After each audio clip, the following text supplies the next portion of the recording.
Hello, everybody. Hi, everyone. If I can get everybody to come and sit down, we're going to get started, please. Come on over.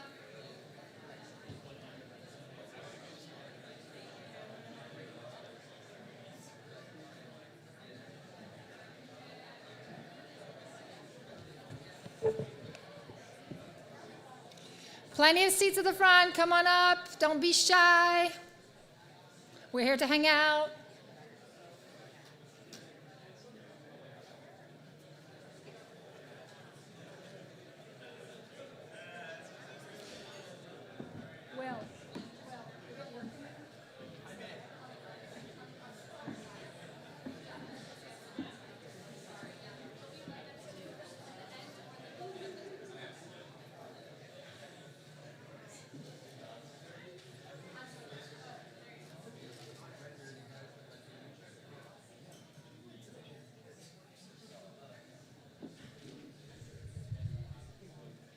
All right, great.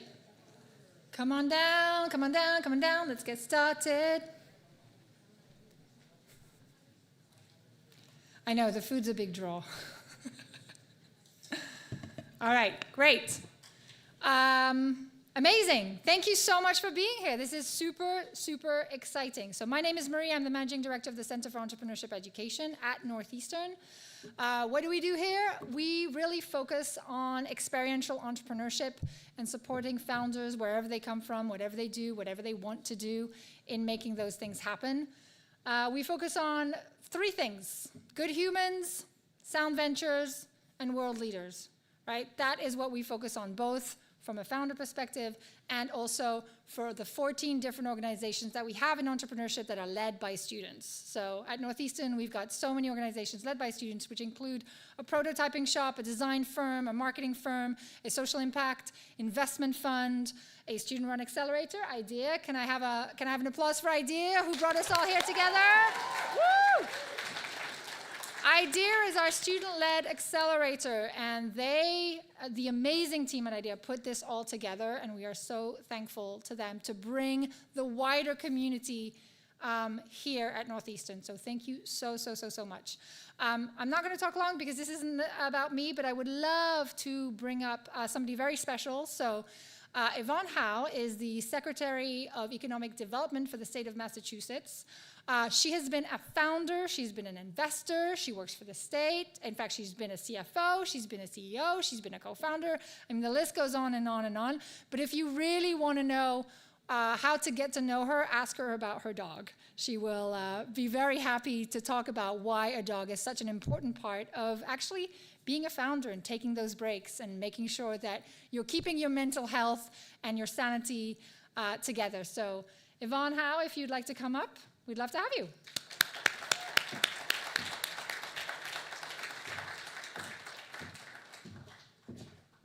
Thank you so much, Marie.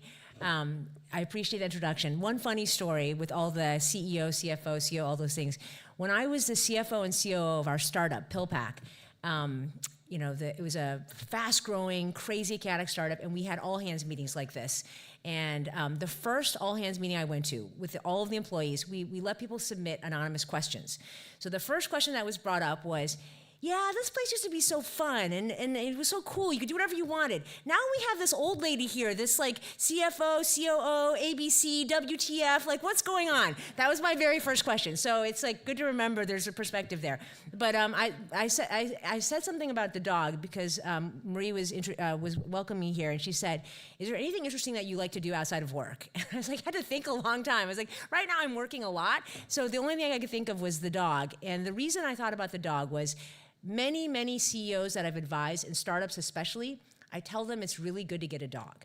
Because when you're a founder and you're a CEO, or any person in business, you're kind of sucked into the day-to-day.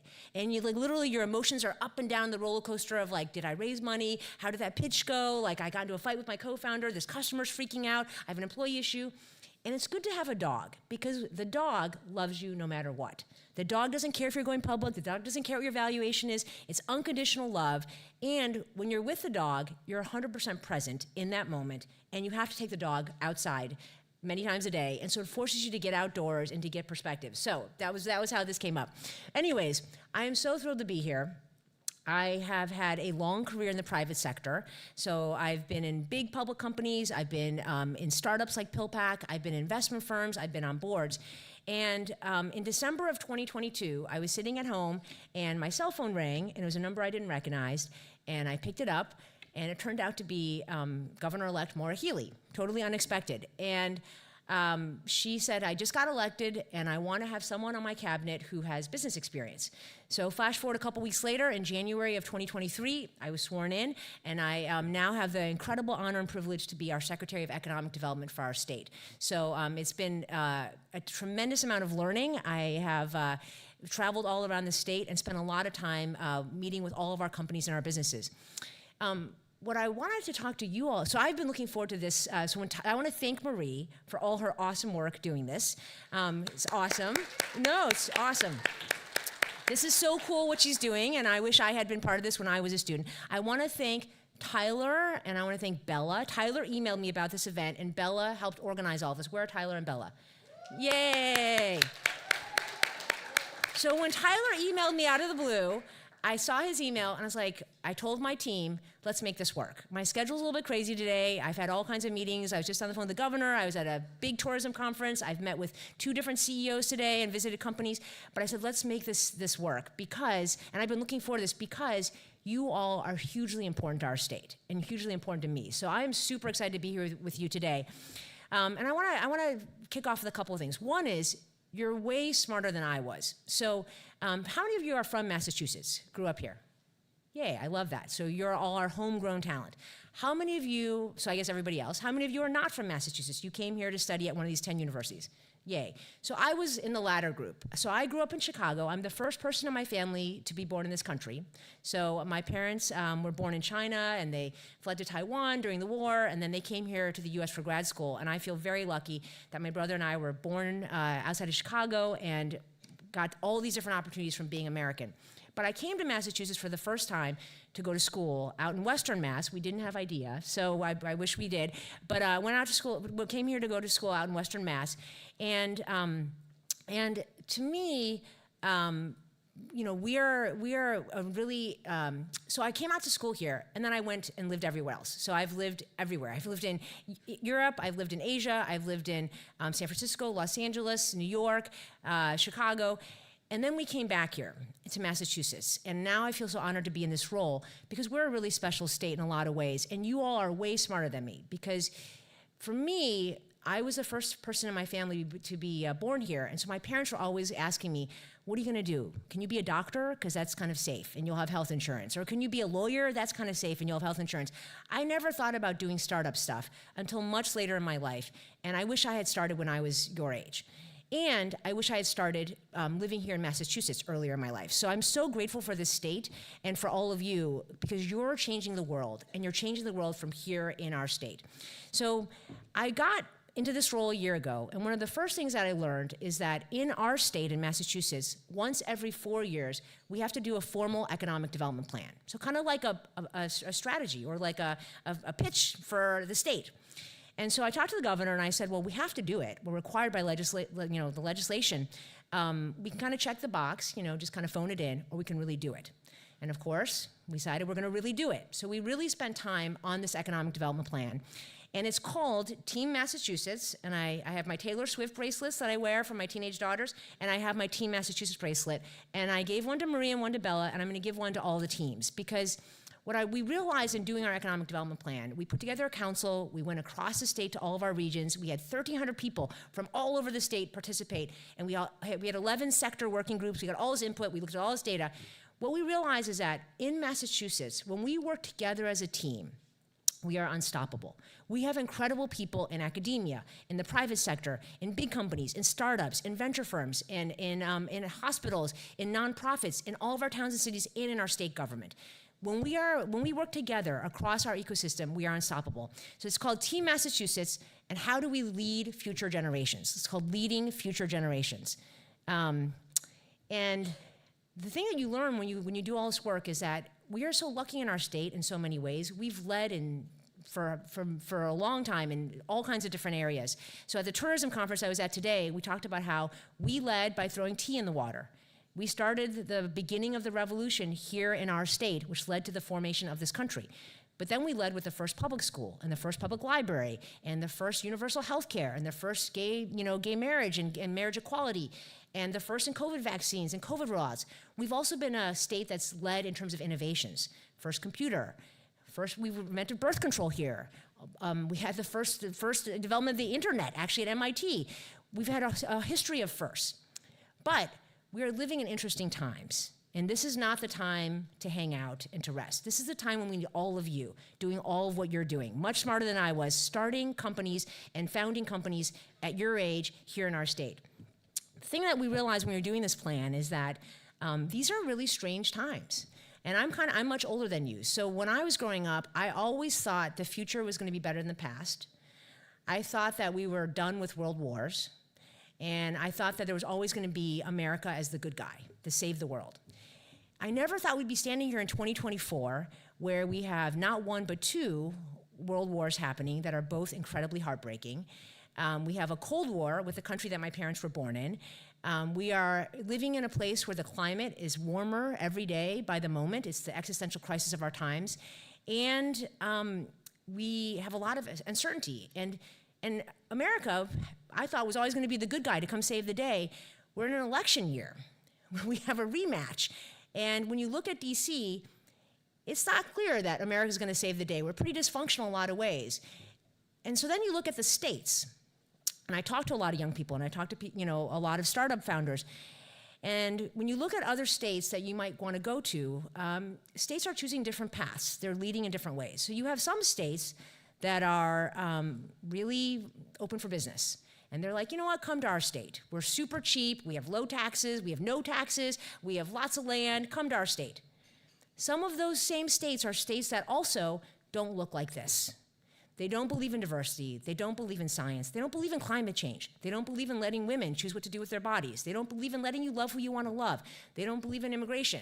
They're states that are trying to change textbooks to say that slavery was good for black people. I am a business person, and I also love low taxes, just like anybody else, but those states are not leading in the way that I think we need to lead. So I think right now in Massachusetts, and what we talk about in our economic development plan is this is an important time in the world, and we need to lead not just now, but we need to lead for future generations, and this is where all of you come in. We in Massachusetts are trying to do something a little different. We're trying to lead in a better way. We're trying to lead by being a super strong, high-growth economy driven by innovation. And we're not here to make a quick buck. JFK said it. We're not here to do things because they're easy. We do things because they're hard. We're trying to solve big, important, mission-driven issues. How do we fight climate change? How do we cure disease? How do we leverage AI in good ways that we can use it for good? How do we take care of each other and provide better health care? How do we educate people? We're trying to solve big, hard problems, and through that, creating a strong, innovation-driven economy where people have amazing career opportunities. And at the same time, we're trying to be the best place to live, where you can live your values, you can have your freedoms, and we have mountains, and we have ocean, and we have culture, and we have sports, and we have amazing restaurants. We want to be the best place to live. So my request for all of you is, for those of you who grew up here, stay here, be on Team Massachusetts. And for those of you who came here to study, be smarter than me. You're already being smarter by starting a company. Stay here after graduation and be part of Team Massachusetts. Now, we're not perfect. The weather could be better at this moment. We're not perfect. We have work to do. And if you read our plan, you'll see all the things we're working on. So we just took the plan and we filed a bill. It's a $3.5 billion bill. And it talks about all the work we want to do together with all of you. So the three big parts of the bill, one is around continuing to invest in fundamentals, so things that probably you care about, more affordable housing, better transportation systems, all of the infrastructure to make our cities and our towns awesome places to live. So that's one big area. Second thing is investing in talent. And I was just talking to May here about this. How do we make sure that we help all of you stay here after graduation, including international students? How do we help you navigate and get visas to stay in Massachusetts and to stay and become American? How do we help all of you get internships? How do we help all of you find jobs here in our state? And then the third big sector, her third big chunk is around sectors. How do we make sure we continue to invest in these high growth sectors like life sciences, like AI, advanced manufacturing, robotics, climate tech, our creative economy, and how do we make it easier for all of you to start companies here and to stay here and scale here and become the next Toast and Whoop and HubSpot and all these amazing companies from here in our state. So we're super grateful for all of you. And I'm so excited to hear a little bit about your pitches and to see all of you build these amazing companies here in our state. So thank you for being on Team Massachusetts. Let us know, don't be strangers. Undersecretary Ashley Stolba is here with me. You are our customers. So if you are wildly successful, our state will be successful. And so don't be strangers. Let us know how we can help you. But I'm excited to hopefully see all of you start your companies, get funded from this pitch today, and hopefully stay here and become amazing successes here in our state. So thank you for being on Team Massachusetts. Let's go team.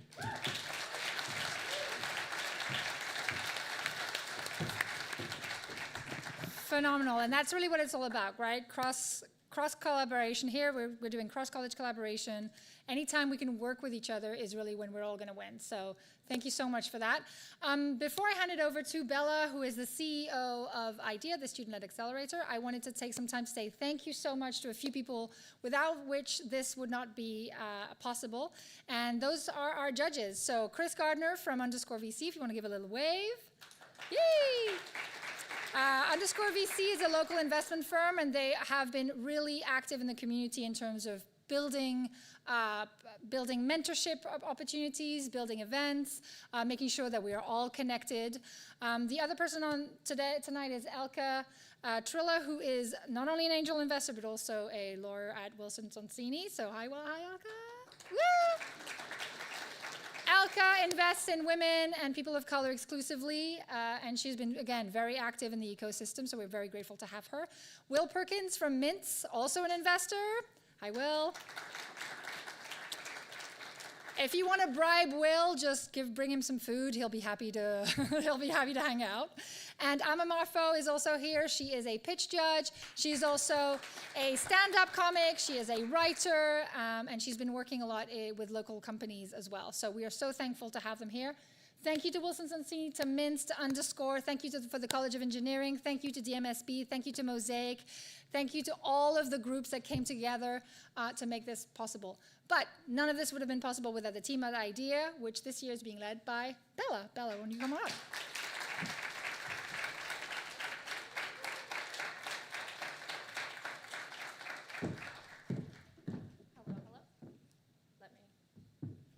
Go to this podium.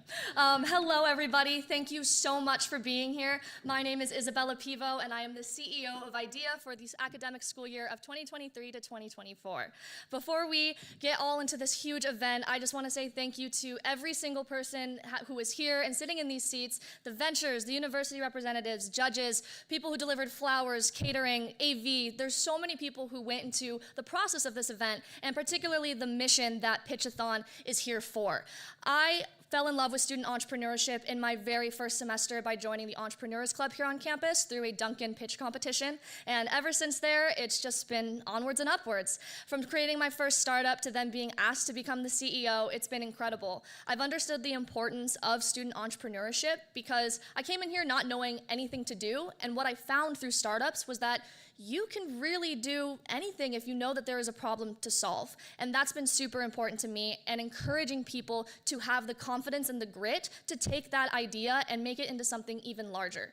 I won't go into IDEA because we do have one of our venture directors introducing us, but the purpose of Pitch-A-Thon and the BEANPOT of Ventures, if you don't know what BEANPOT is, it is a hockey competition, so I know it's a little weird for it to be in business, but it's usually a competition between Harvard, Boston College, Boston University, and Northeastern.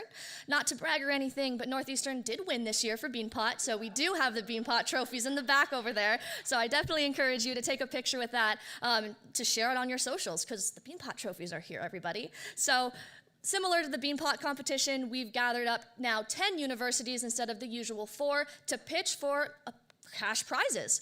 So importantly with this, we also have, oh wait, let me get to this really quickly. Something that I'm really proud of about this event in particular is that we do have a student documentary team from Emerson. And they have been, yeah, please give it up for Emerson. They've been awesome. So what this really means and why we decided to do this is because, yes, it's one thing to have an event that has so many different individuals here and emphasizing the importance, but we really wanted to make sure that it was memorable. So we've created a 4-part episodic documentary of a lead up to the event as one episode, the pitch practice that we did at Venture Cafe on March 28th, and then the event tonight, so you might see some cameras heading around tonight as they film. And then lastly, what the ventures did afterwards with the money they received, so that we can continue to showcase how important it is that we give the spotlight to these undergraduate founders and start taking us all incredibly seriously. Some of these ventures are graduating and maybe working full time. Others range from their freshman year all the way to the senior year. So it's really great that we have so many levels of education, but also many different industries. Something that we made really important today was that it's industry agnostic. That's because it can be a little tiring to get the same pitches over and over again, but there is such a wide range of the types of ventures that come out of these colleges. Like even some of the schools that you don't think would have startups, they do, and that's why we brought all of us together. So, as a very special treat, all of you will have an opportunity to vote for who your favorite venture is. This is a $1,000 cash prize that can be absolutely changing to one of these ventures, and you will be able to vote after all of the pitches, so make sure that you stick around and wait for this to appear and vote for your favorite. There will also be a tallying of the university that is here tonight to become the university representative. So whoever has showed up the most tonight, outside of Northeastern, of course, because we are at home turf, they will be rewarded the university representative as well. And the venture doesn't have to be from the same university, so even a little bit more competition there. So without further ado, I would love to start the ventures off with May, one of our venture directors. So please give it up for her and bring her up and as we introduce our first pitches of the night.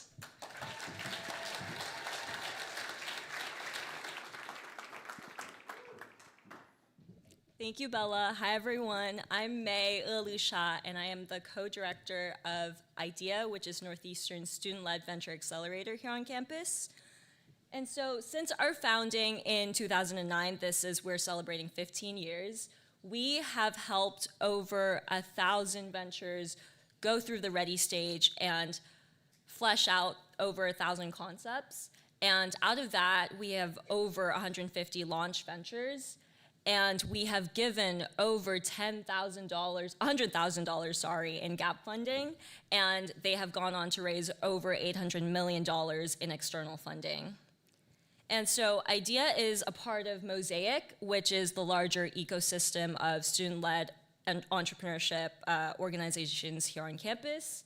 And without further ado, I am more than proud to introduce Tadpole, one of our very own Go Stage Ventures, winner of the Husky Startup Challenge in 2021 and 2-time Gap Fund recipient. Everybody please welcome Andrew Shinuda.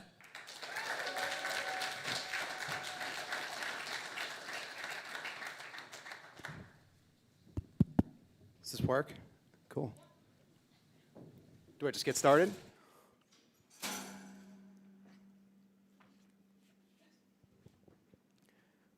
Welcome, everybody. Today I'd like to open with a story. I was held back in the first grade and couldn't read until third grade, when for the first time I got a tutor, and it changed my life. To go from a struggling student to one of the top kids in class felt like becoming a new person. And ever since that moment, I've been on a mission to find ways that human connection and personalized instruction can be used to accelerate learning. So hello, I'm Andrew, and I'm the founder of Tadpole. Studies show that only 1 in 10 students receive the kind of tutoring experts believe is most effective in improving educational outcomes.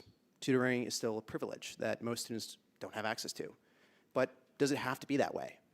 If tools like Shopify can help entrepreneurs build e-commerce businesses and reach more customers, what's the equivalent for education? What if there was a way we could help educators build tutoring programs and reach more students? That question is why I founded Tadpole. Our vision is to become the Shopify of learning and build the next generation of tools and software for schools and tutoring programs. So, what does that look like? Tadpole takes all the time-consuming tasks that a tutoring program has and automates them in a simple and easy-to-use system. So whether you want to coordinate scheduling communication, billing and payroll, track student grades, or assess who your top tutors are, Tadpole makes it possible for 1 educator to do the work of 5. The best way to bring this to life is with a demo. So you'll see right here behind me, I'm going to log into the site. You'll see a calendar with tutoring sessions, student profile pages with grades and data, billing and payroll tools. Starting a serious, scalable tutoring business is now something that anybody can do with Tadpole. So, as this demo plays, you may wonder, what makes Tadpole unique? Educators running tutoring programs right now are constrained by dated internal management systems that require tedious administrative work, don't provide any data about student progress or growth, and don't help you acquire new students. Tadpole solves those problems. With Tadpole, you can improve operational efficiency, you can get robust data about student growth and progress over time, and you can get new students and work with more kids. So across those three things, between data, acquiring students, and improved workflows, Tadpole is a super, super unique offering. So how do we make money and who's our go-to-market customer? So our go-to-market customer is for-profit tutoring programs generating anywhere from $300,000 to $5 million in revenue. That represents a $9 billion slice of the $200 billion global industry, which is private tutoring. But our ambition goes way beyond that. We want to be the infrastructure that powers all teaching programs and businesses. That includes generalized tutoring, but it also includes schools, coaching. That's a $100 billion opportunity in the US alone. How do we make money? So we take 2.5% of revenues, which we project will produce an average annual customer value of about $22,000. That means leveraging outbound sales campaigns, targeted email campaigns, trade shows, and events. There's a clear path to build an $80 million business in just over 5 years with 3,500 customers. And finally, what have we done so far? So we have a working product. We'll be launching April 15th. We have about $40,000 in signed letters of intent, and we're profitable. So our revenue run rate exceeds our expenses. So thank you very much. Let's make tutoring more accessible for everybody.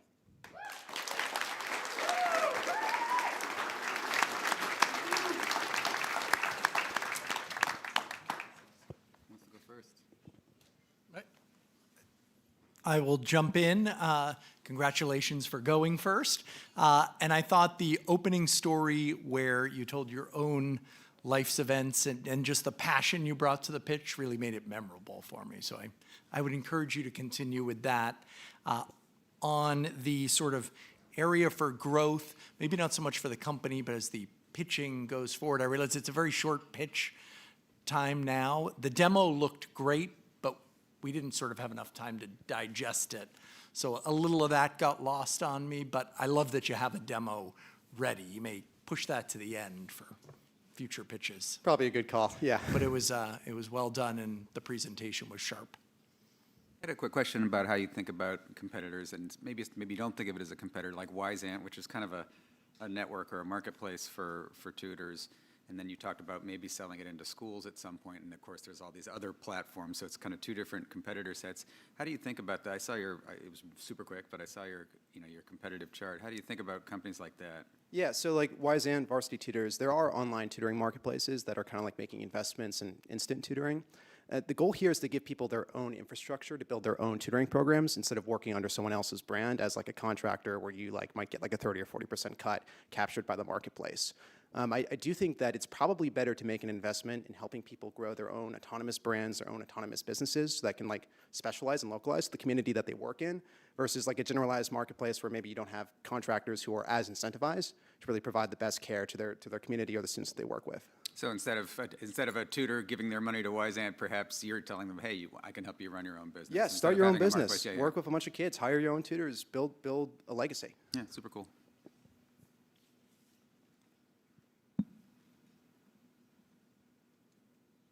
One more question?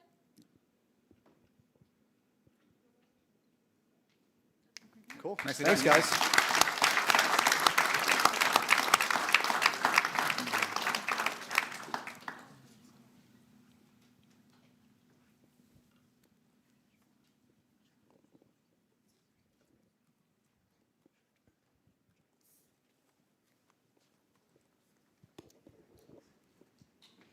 All right, well, thank you so much for such a wonderful presentation with an amazing cause. I'm Johan, and I'm the president of Jumbo Ventures, which is the Tufts-run student accelerator. So I will not be pitching a product to you today, but Jumbo Ventures is, at Tufts, our version of what you guys have here at IDEA. It's what we use to build, fund, and accelerate various startups on campus. We've given out a few $1,000s of startup funding already. We're not at 850 million external funding yet, but we'll get there. We're very privileged and honored to be here tonight, so thank you so much to Northeastern for having us. And I'd like to introduce the founder from our college, which is Madison. She is going to be presenting a product named Lynx. I'll allow her to take it from here, but all I have to say is that it is another product with an amazing cause and with a mission that is very close to my heart as a pet owner. And so I'm sure you'll have a lot to hear from an amazing speaker and an amazing product. So Madison, here you go.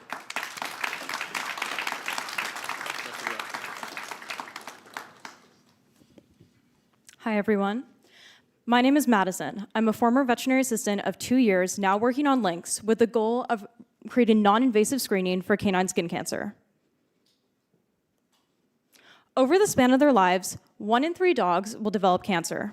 And if losing your dog in their old age to cancer isn't bad enough, skin cancer often affects younger dogs, accounting for 25% of first cancer claims by breed. An early diagnosis is crucial to a good prognosis, but current canine skin cancer diagnostics are not good enough. Biopsies are invasive and expensive, costing between $300 to $2,000 per lesion diagnosed, which is unaffordable for many pet owners. While FNA tests are slightly less costly, they have a sensitivity of only 70 to 90%, leading to many false negatives. The status quo is also detrimental to vets. Time-consuming procedures such as biopsies mean that vets have less time to see other client appointments, and invasive and expensive procedures can lead to lost revenue and clients if clients opt against testing. This is why I started working on Lynx.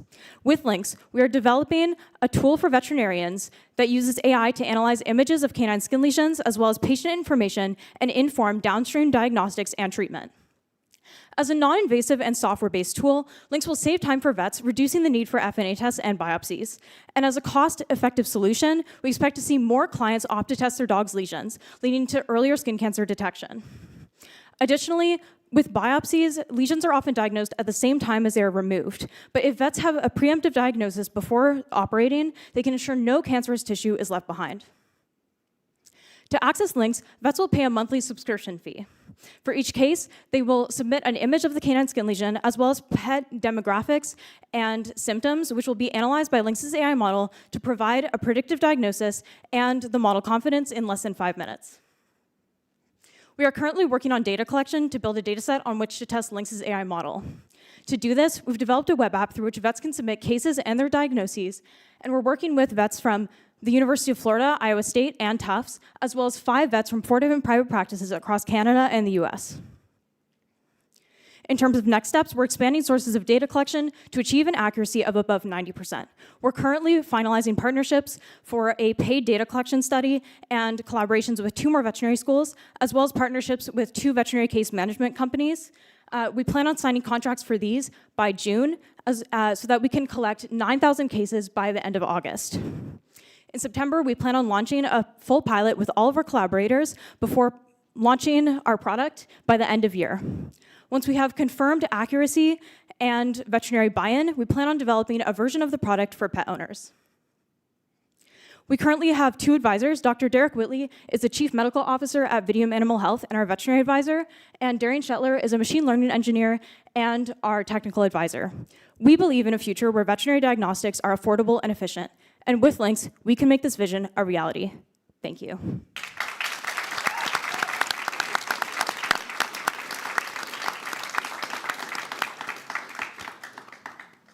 Is this on?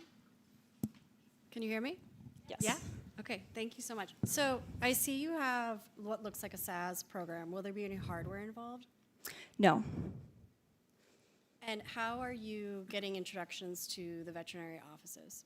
Yeah, so essentially, because I worked as a veterinary assistant, I already did have a few initial connections.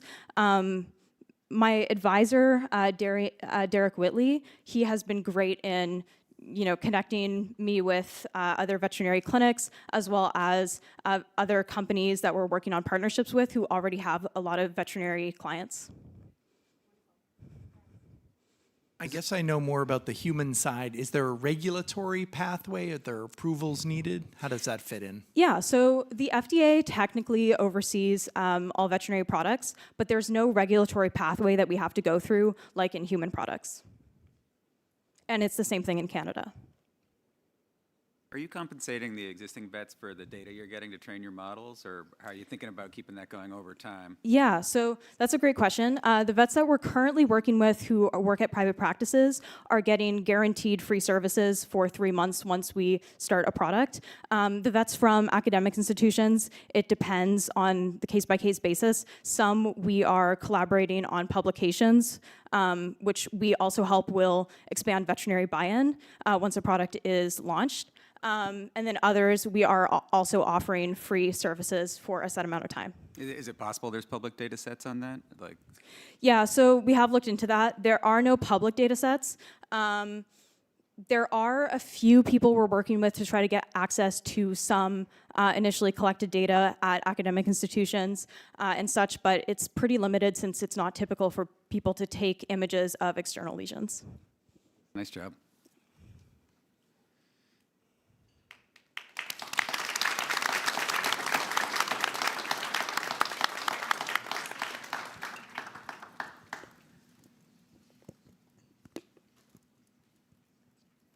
Awesome. Thank you so much, Tufts University and Lynx. Up next, we have Harvard University, and I'll just give some background about the organization, Harvard Innovation Labs. So Harvard Innovation Labs was founded in 2011 and has expanded into a 3-lab ecosystem that includes the Launch Lab and the Pagliuca Life Lab. Their mission is to foster an innovation ecosystem across Harvard that inspires, connects, and advances entrepreneurial leaders and innovators. The iLab supports Harvard students and alumni who are building ventures and exploring innovation across industries, geographies, and business. And to date, they've helped support nearly 5,000 ventures that have raised $7 billion in equity funding. So without further ado, please give it up for Sydney and Aiden, the advisory board members for iLabs and also the founders of Circles.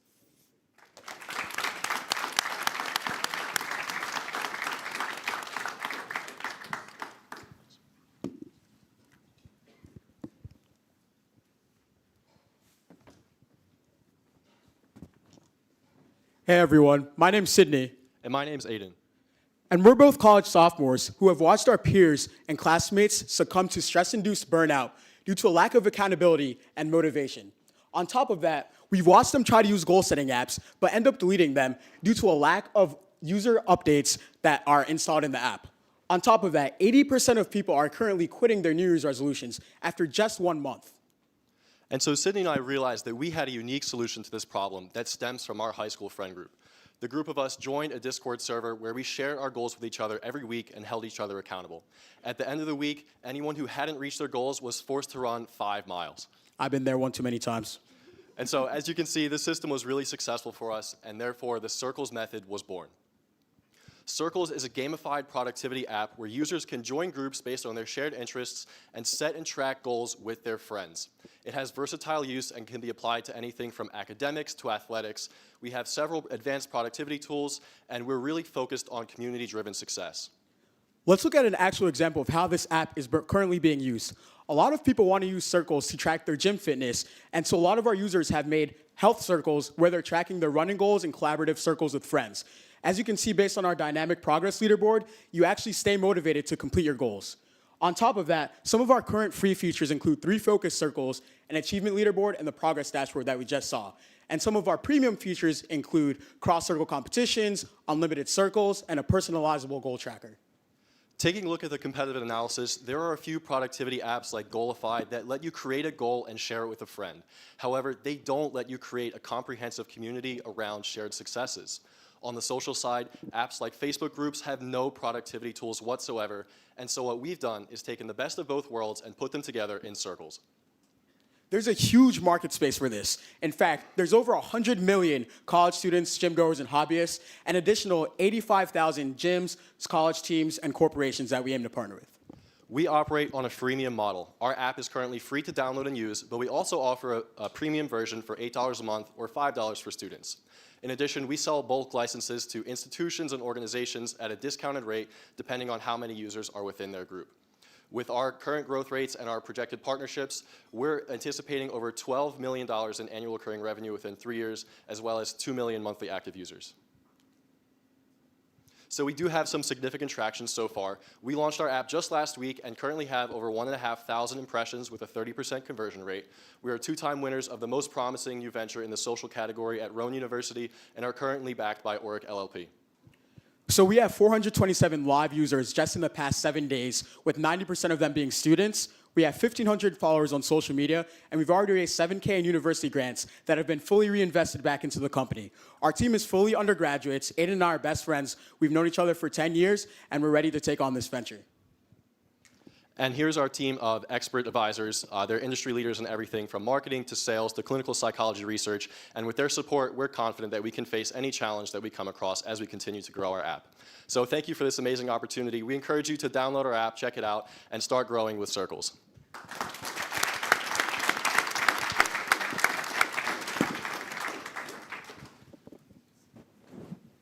I'll jump in. First of all, to see from the screenshot that you both outran Usain Bolt, well done. My question is about the nature of the reporting within the app. So do you anticipate at any point having some sort of integration with wearables, or is it purely self-reported? Yes, so we do plan to do that in one of our upcoming versions. Obviously, with Apple Watch and all these other technologies that integrate seamlessly into your phone, we understand that that's a huge feature that will be very beneficial. So coming soon, yes. Awesome, thank you. How do you think about acquiring users? It's the consumer app. It's pretty much the job number one. You got it, Sid? Yeah, so just organically, without actually marketing anything, we've had a buzz effect and network effects just start spreading across the Harvard and Rowan campuses. And so organically, we're growing because people are using it to track their homework and to track their gym goals. But on top of that, we're running workshops in high schools, colleges, and other clubs where we help them set and track SMART goals and then refer them to the app for premium discounts. I think I followed the revenue model is, premium by customer, as well as some organizations might pay for, their users. Is there a data play? What's the eventual revenue model? Correct. So at the bottom there, you can see that we also have a projected value for data insight sales, and that's going to be primarily for our B2B customers. So we'll analyze their users' data and then sell it back to them for a price. And that will eventually be a substantial form of revenue for us down the line.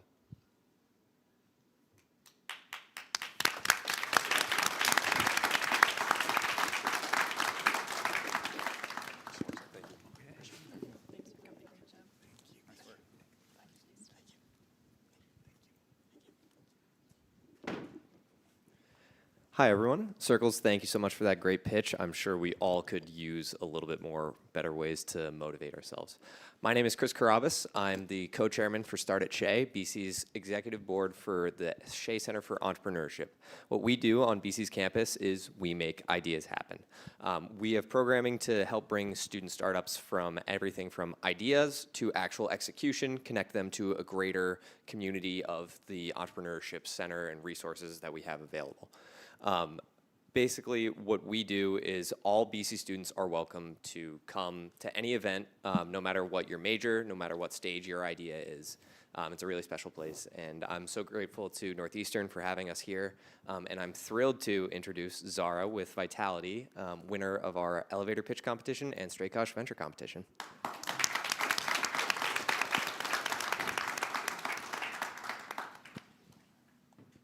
Hello? Okay, it's working. Thanks, Chris, for that intro. Hi, everyone. I'm Zara. I'm the CEO and co-founder of Vitality. Vitality encompasses 3 female founders, all of which are focused on health and wellness, specifically the air that we breathe. Right now, we're working on our product Spore, which is an at-home mold spore monitor that automatically and continuously detects mold spore count in the air. So the main issue with mold is that it often goes hidden and undetected until homeowners begin to see mold growing or begin to experience symptoms associated with mold exposure. 7,000 people die from mold and fungal infections every year in the US. 75,000 people are hospitalized because of this. In the US, the economic cost of mold is over $100 billion, with $73 billion going to repair costs and $35 billion going to hospital costs. There's a clear unmet need in the industry. Our solution is Spore. Spore is an at-home mold monitor that automatically and continuously detects mold spore count in the air. Our target audience is primarily homeowners, with particular attention to homeowners in areas of high heat and humidity, as well as underprivileged and under-resourced communities. However, we know that mold is everywhere. We plan to expand to clinics, hospitals, hotel rooms, and of course, colleges. I know that Boston College could definitely use one. We're using a B2B business plan just because we want to do bulk orders to get Spore into the hands of people. We're planning to tap into our distributors, such as developers, contractors, and home improvement retailers. The Spore relays the info to people using a suite of sensors and then an LED light on the outermost ring of Spore. The LED light changes green to indicate a healthy environment, yellow, which is slightly elevated levels of mold spores, and then red to indicate that toxic mold is present. Main aspects of our product is the pod, which houses a culture media. This culture media germinates mold spores and is very similar to a petri dish. When we tell people about our product, a typical response we get is, wait, this doesn't already exist? No, there's currently nothing on the market which automatically and continuously tests for mold. Instead, most homeowners have to order the product online, test for mold themselves, send the results to a lab, and then wait for results that are technical and confusing to interpret. My team and I are all design thinking minors or majors, and we decided that we wanted to provide accurate and more reliable solutions for people. Our result is not only cost competitive with only being $150 and not having to pay for lab results as well, but we tackle the problem of unknown toxic mold exposure, where people don't know that mold is growing around them. Currently, we are in our product development stage. Right now, we're undergoing scientific verification with our proof of concept and simultaneously working on our MVP as well. With your help and support, we're planning to start customer testing very soon this summer and can't wait to get Spore into the hands of people. Thank you.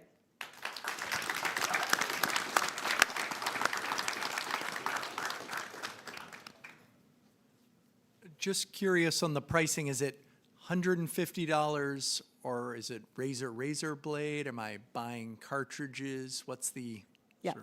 So I think I have a slide about it later.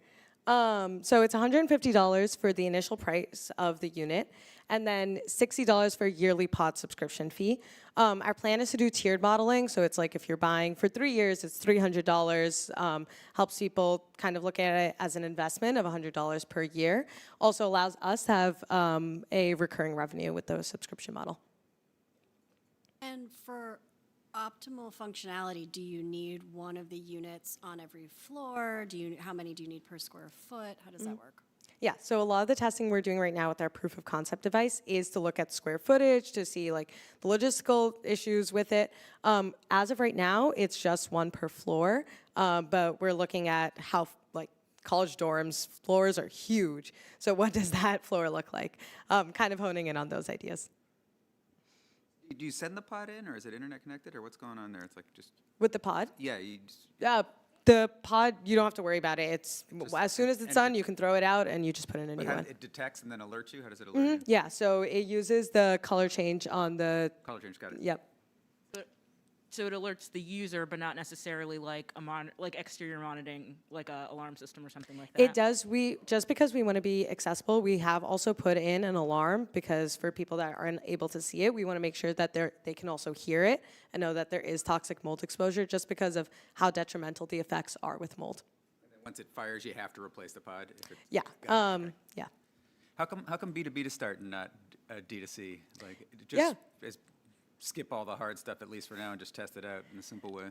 We went back and forth on it a lot. Actually, last summer, we did the MIT iCorp program, and in that, we did a lot of customer interviews. We were talking to a lot of people to understand what market would be best for us to kind of enter through. From that, we actually found that B2B makes the most sense. It makes a lot more sense to partner with these contractors and companies rather than spend a lot of time selling directly to consumer. Our impact just wouldn't be as much, rather than if we partner with a contractor, we can get it into multiple apartment buildings at once or something like that. Or even with college campuses, get into a lot of dorm rooms at once. And at the end of the day, our vision is to help the people and make sure that they're taking care of their health and wellness as well. I agree. Thanks.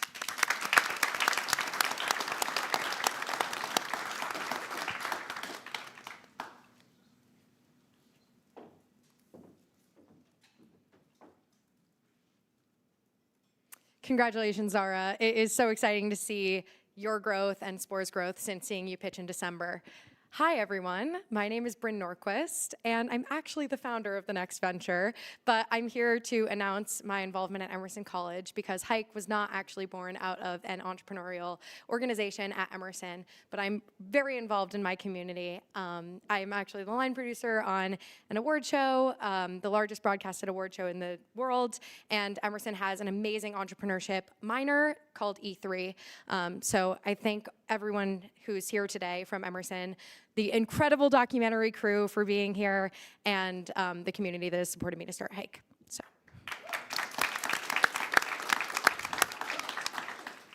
Hi, everyone, again. My name is Bryn Norquist, and I am the founder of Hike, a distribution solution for filmmakers. I grew up ski racing. It was my sport for 11 years, and in ski racing, it's really common to see racers fall or miss a gate, and most racers just get up and ski out of the course, and it disqualifies them from the whole competition. But if you have the ambition, you can get up and hike to correct the missed gate and finish the competition, even knowing that it's going to be difficult to get up and finish the course. I've actually worked professionally in the film industry for 10 years, and I'm ready to get up and lead the hike in keeping the independent film market alive.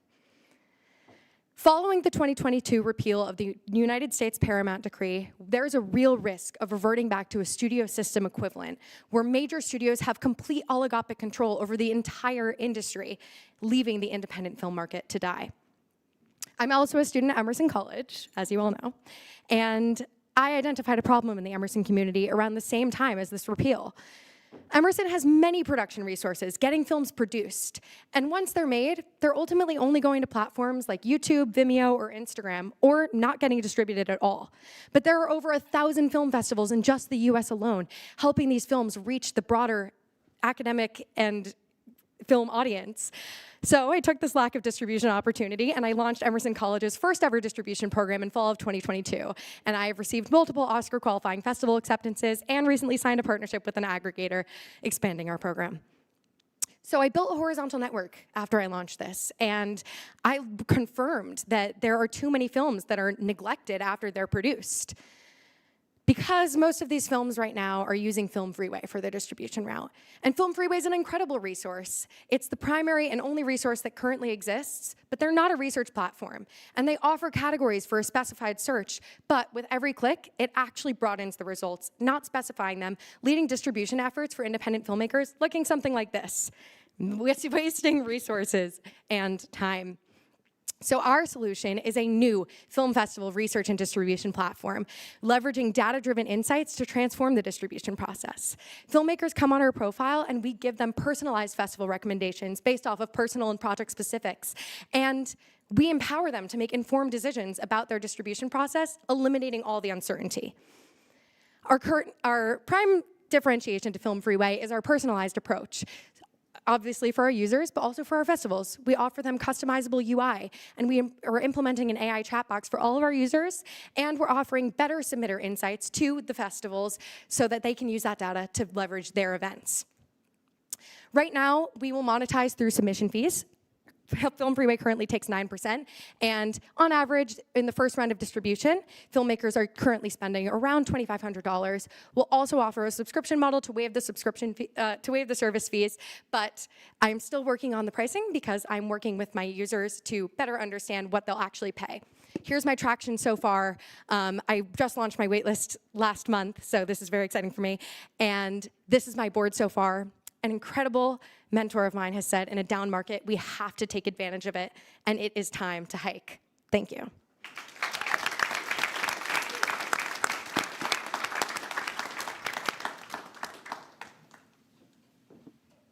At scale, do you become an actual distributor? Yes, that is exactly what I want to do. I would love to become a distributor in the future. A statistic that I didn't put up here is that less than 10% of independent films are getting theatrical release. So that is something I would absolutely love to challenge in the future. But I also am we're in the early stages of developing a film festival, sorry, not a film festival, a film education gamified platform to expand all film knowledge in the industry as well. So that's our next step, but then a distributor, of course.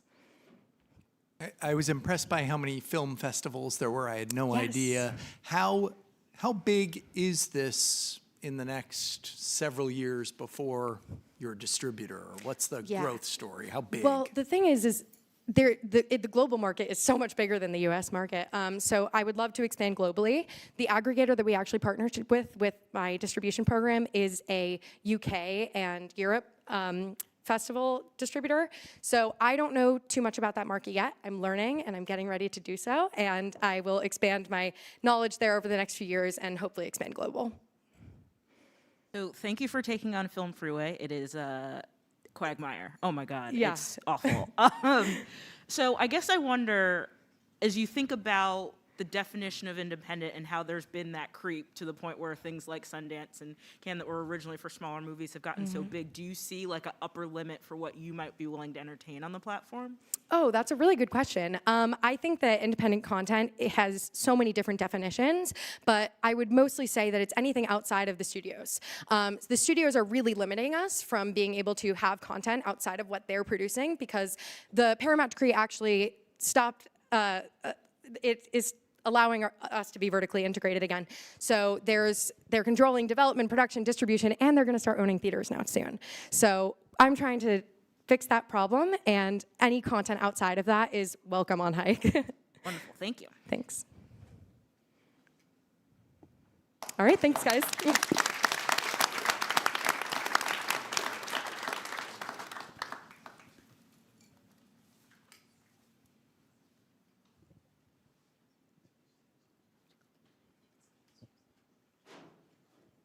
Thank you, Hike and Bring, for the amazing pitch.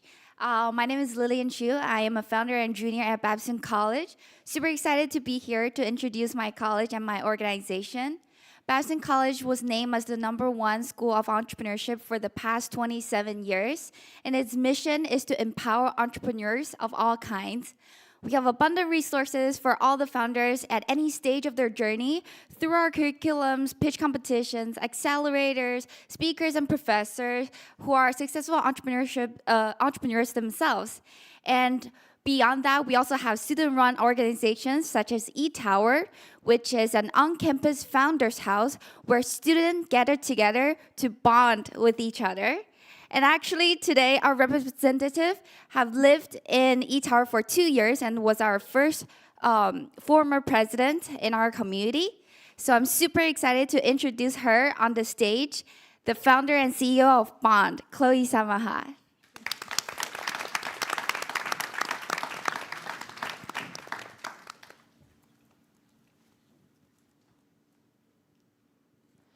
Everyone, meet Liz. Who's Liz? Liz is a COVID graduate.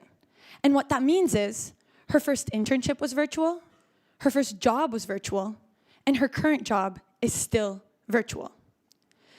Liz graduated at the top of her class in 2020 and got her dream job out of college. She was working at a top international think tank in the US. It was great pay and looked awesome on her resume. But what if I told you that Liz quit her job after 6 months? Why? She felt completely siloed off and isolated, and said that on days where she didn't have any meetings, she didn't interact with a single human being at the company. But Liz isn't the only one. In 2023 alone, 44.5 million Americans quit their jobs. And it costs companies 1.5 to 5 times that employee's annual salary to replace them. And to make things worse, out of the people that stay at your company, 2 out of 5 are thinking of leaving their jobs in the next 3 to 6 months. McKinsey released an article classifying these different types of quitters into 5 categories. But the ones that interest me the most are the idealists. People aged 18 to 35 years old whose #1 reason for quitting their job, a lack of community in the workplace. So here's where Bond comes in. Every day, you and your team get one bonding activity. It could be a question, a quiz, or a challenge. And you have a certain amount of time to respond. If you get your answers in on time, you have access to your teammates' results. If you don't, then you're locked out of bonding for the day. This is the best part. You actually get to know the human behind your coworker. We also provide a private team chat so you can keep the conversations going and those bonds growing. Our secret sauce is co-opetition. That's right, I said co-opetition. Competition that leads to cooperation. And we do it by utilizing game design features, like streaks, a leaderboard, and an engagement meter, so you can rack up points and use them for real-time rewards. If you're a team leader, we've also got you covered. We released a user admin dashboard, which is a control center that allows you to look at engagement analytics as well as manage the bonding prompts. Our AI actually provides customized bonding interactions based on your personal team data, and we're hoping to get it to become an AI-powered coach for managers trying to build thriving virtual workplaces. Remember Liz, everyone? Well, we piloted with our team, and after using Bond for 4 weeks, we were able to increase her overall team productivity by 20%, morale by 55%, and here's the big one, engagement by 75%. This was the impact we were able to have with one person in one team at one company. So imagine what we can do in a $33.3 billion market, and we've already gotten started. Last sprint, we made $1,200 in revenue and are projected to make $5,000 this sprint. And I couldn't be doing this without my rockstar team, my technical co-founder, Brian, our lead developer, Alex, and our graphic designer, Aiden. So I need your investment to help me build what is quickly becoming the #1 employee engagement platform for virtual teams. Thank you.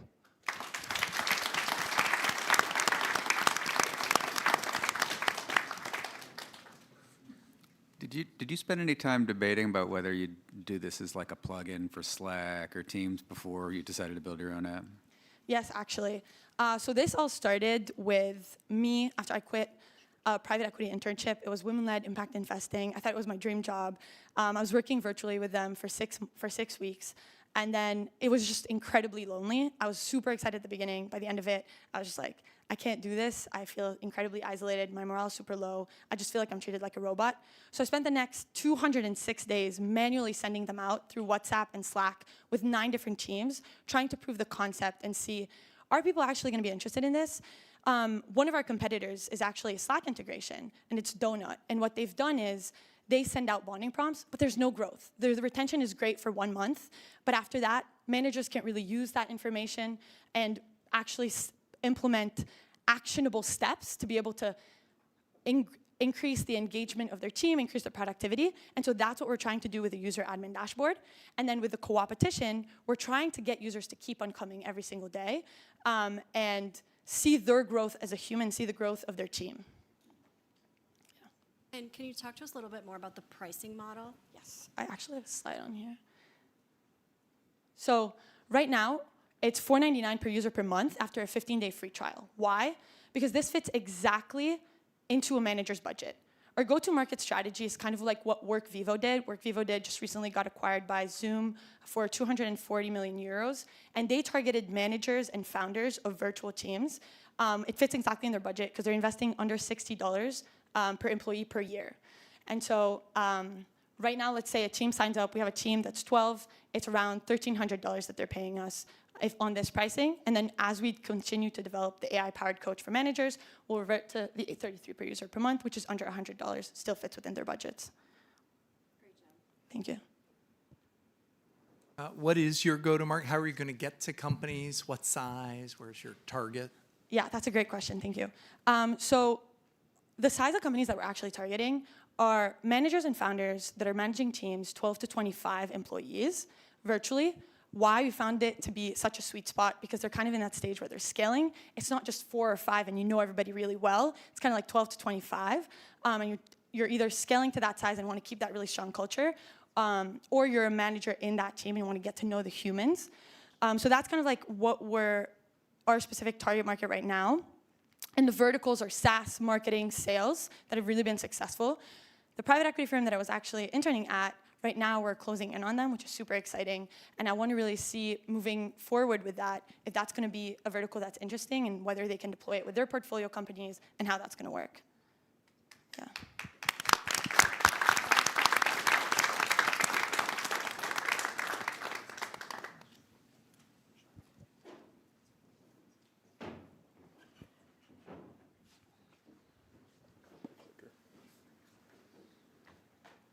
Click me through. Oh, thanks. There you go. First off, thank you so much to Chloe and the Bond team. I think that's a really huge problem, and you guys are having a really innovative solution to it. So awesome stuff. Even though you're Babson students, we're Bentley students. I'll still give you the compliment. My name's Alden. Yeah, and I'm Mo.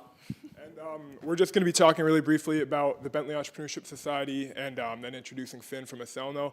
So Bentley traditionally is an accounting school, and it's not going to survive as an accounting school in the 21st century.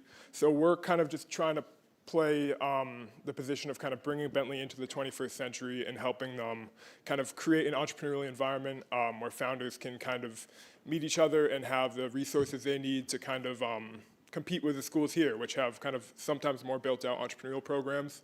And we're not only doing this by kind of doing networking events, but we're also trying to build out infrastructure for founders to get access to capital and kind of mentor networks and stuff like that.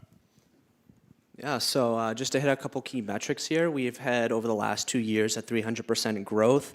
We have weekly meetings of over 30 plus startups that we have a database for as well. And we also have innovative events, and we just had our first incubator pitch competition last weekend, which was a huge success.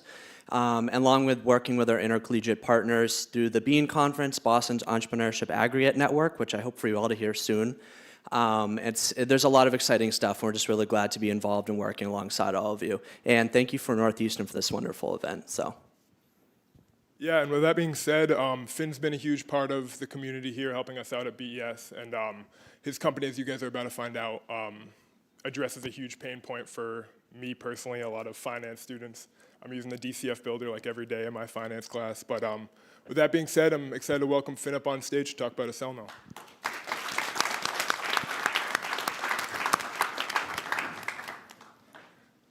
Can you guys hear me? Appreciate it, Alden. Thank you so much. So I wanted to start with a question. Raise of hands. Who here wants to be more productive at work? A couple of you guys? Okay, yeah, most of you guys. Okay, cool. I did. So I was an intern at a startup in Boston, and they asked me to build a DCF. Well, I didn't know what a DCF was. Soon Googled it and found out that it was a standard value model, right? It took me 6 hours to get the gist of it. And I hadn't even built the whole model by then. So I was thinking, I was like, there has to be a better way. So introducing Acelno, where we're looking to redefine financial analysis. So financial analysis is super outdated. Like the workflows are simply very complex, it's very repetitive, and it's simply just inefficient. So how are we gonna solve this? We're building a widget system where users can create customized dashboards with tools that will help them in the world of finance, right? So creating toolkits for financial analysts. We're then taking those assumptions and the research they do and putting it into the evaluation builder, where they can build DCFs and soon comps and other models as well. And then we're also helping with the research process using AI, buzzword.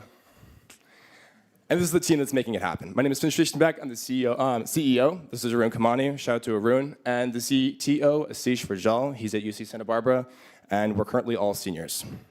And this is our amazing board. We've been very, very fortunate to have some great advisors. Stephen Gullins is the chairman of our board, 3 times founder. And then we have Q, who is a strategy consultant at Accenture, who helps with go-to-market for fintechs. So how are we going to make money with this? Well, we're talking to a lot of students, and we're looking to charge $5 for students and $50 for everyone else on a credit-basis system. Well, enterprise clients will be paying $250 per analyst for a monthly credit allowance.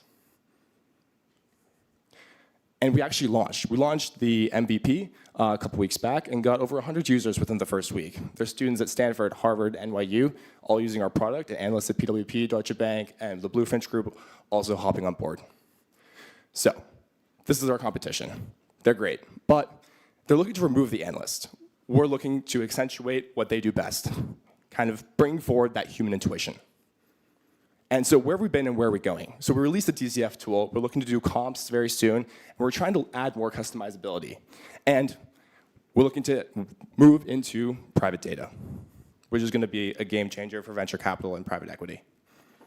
So the market's quite large. It's around $24.8 billion. And this is Acelno. We're looking to redefine financial analysis. Feel free to take a look at the demo here. Yeah, thank you so much. Appreciate it.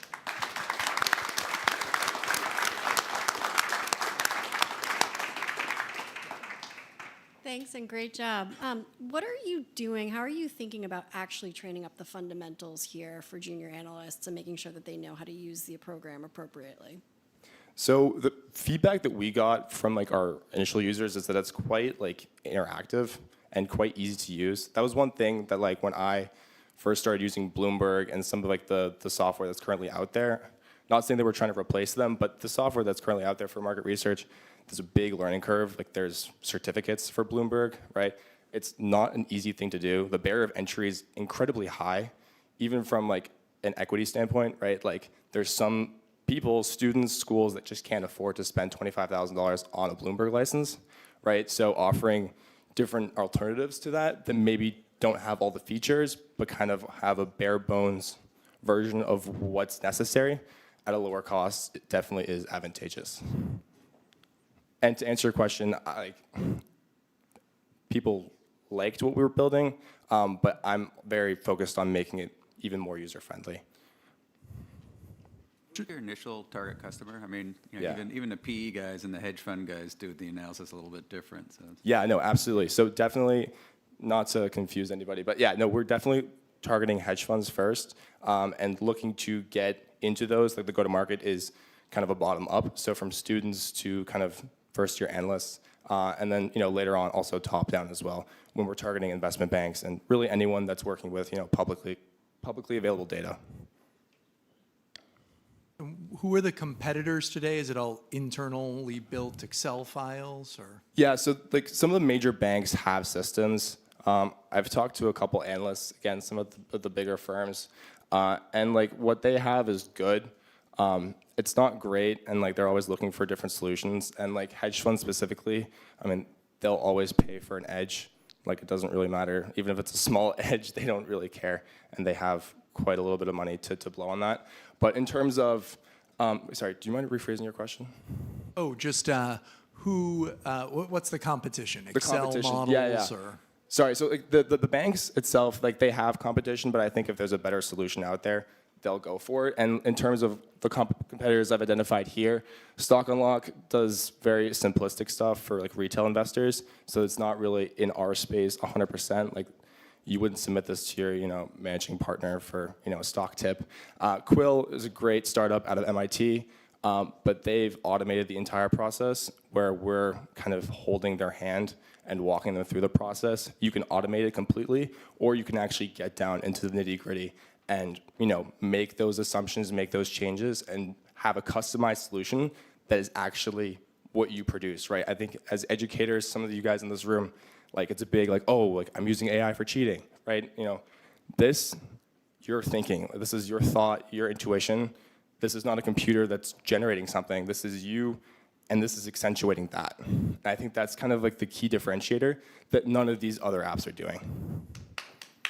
Thank you.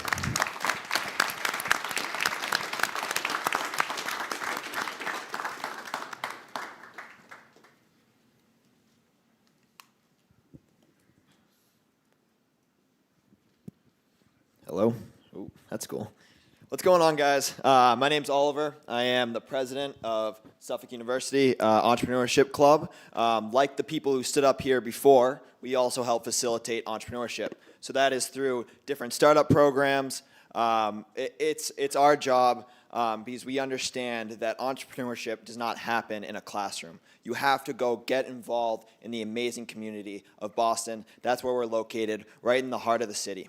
And shout out to everybody who stood up here. I'm freaking pumped. This is cool. You guys all put together great pitches. The amount of grit and hard work that put into this, it's incredible. And hopefully this will be an extension of that. So this is Noah Jones, the founder and CEO of Clockwork Gaming. Let's hear it. Appreciate the introduction.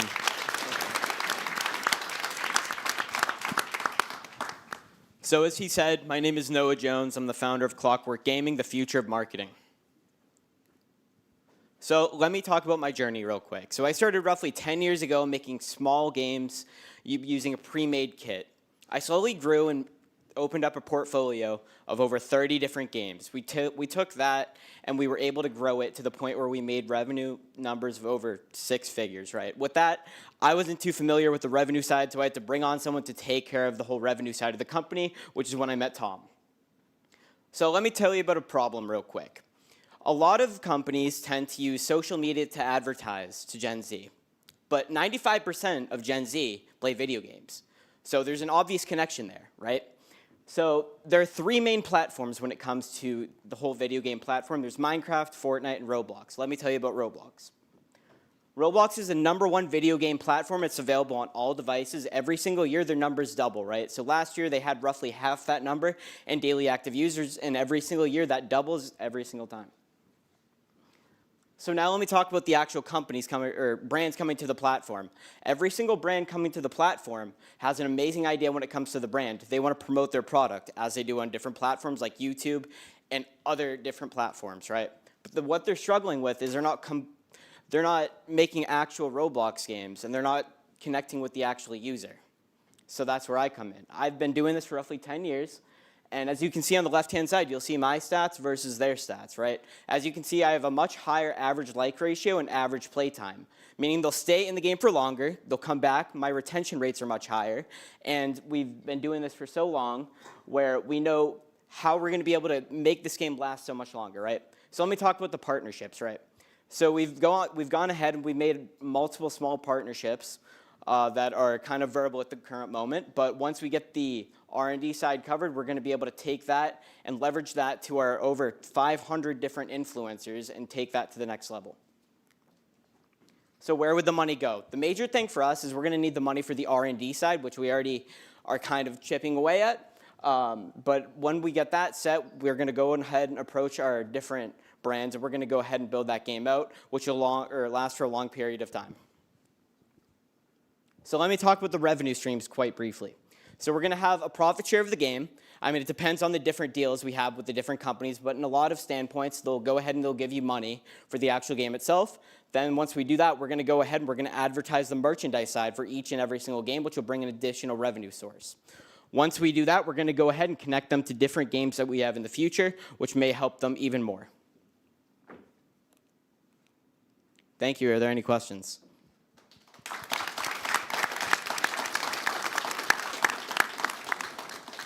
I did a tiny bit of homework on Roblox, and it sounded like I read somewhere there's 40 million games or experiences already on Roblox. If you're doing a deal with Nike, how do you promise them? I buy that you're going to build a better game than they are. I actually 100% believe that. How do you know? How can you promise those brands that you'll get them the eyeballs, like enough users? Yeah, so let me kind of explain how that kind of works briefly. So anyone could go on there and make a game itself, right? But when you actually have the actual game itself, that would take a programmer. You would have to actually make a platform or a game where people would actually want to play it, right? So that comes with the conceptualization with that, and that actually comes with the actual gameplay loop, right? So you would have to put a lot of different work into that to make the actual game, which, you know, you've said the number. Honestly, it grows every day, right? But with that being said, a good majority, I think it's over 98% of those aren't actual, playable games. They're just little kids that have made a game. They want their friends to join it and see it, right? So that's kind of where that number comes from. So is Clockwork Gaming, are you limited by your ability to generate games? Like, are you ultimately going to enable many of the other game makers and help them reach brands? Yeah, I'm not sure if this answers your question, but what I have already is I have connections with all of the top developers as well, right? So let's say they want to implement their brand into not just my game, but they see a brand or a game that fits them. I can go ahead and make that connection, and I can go ahead and take some revenue off of that for myself as well.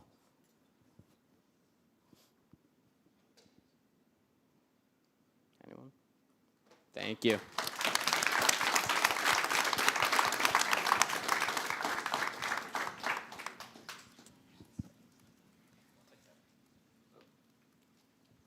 Hi, everyone. That was a great pitch, Noah. Hi, my name is Aryan Jain. I am the Rising Vice President of the BU Entrepreneurship Club. The BU Entrepreneurship Club is an amazing community of student founders that are looking to create amazing startups. We are hosting events ranging from startup fairs to pitch competitions to intercollegiate mixers. And we've been doing quite a few of them this year. And if you are on the e-board of any of your e-clubs, of any of your colleges, please reach out to me. And now to introduce the next pitch of the night. We just heard another Noah. We're going to be hearing another Noah. A great friend of mine, Noah Soren. He is the founder of Adori, which is an environmental education startup looking to change the world with storytelling. Please welcome Noah.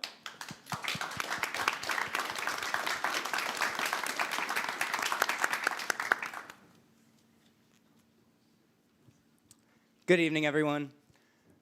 Today, I'd like to share with you Adori, which stands for I Dream of Real Impact. My name is Noah Soren, and I spent the entirety of my childhood outdoors.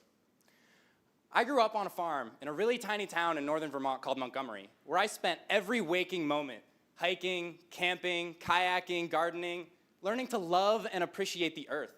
And it was because of these very experiences that I now have dedicated my life to community service and environmental stewardship.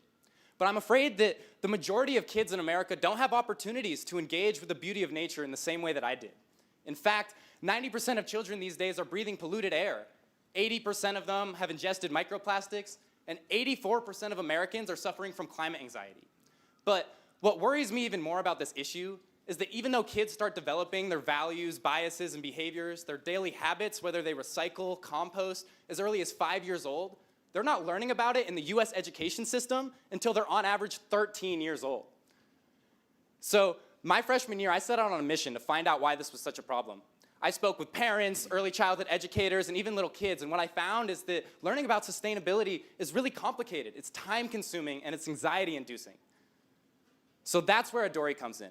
For the past 3 years, I've worked with early childhood educators and behavioral psychologists to create a product that makes learning about sustainability fun, easy, and accessible for kids. We created a learning framework that aligns with the Waldorf 3H teaching methodology that will lead to long-term sustainable impact, helping kids establish gratitude for the wonderful beauty that is our natural world, and ultimately ending in them advocating for its protection.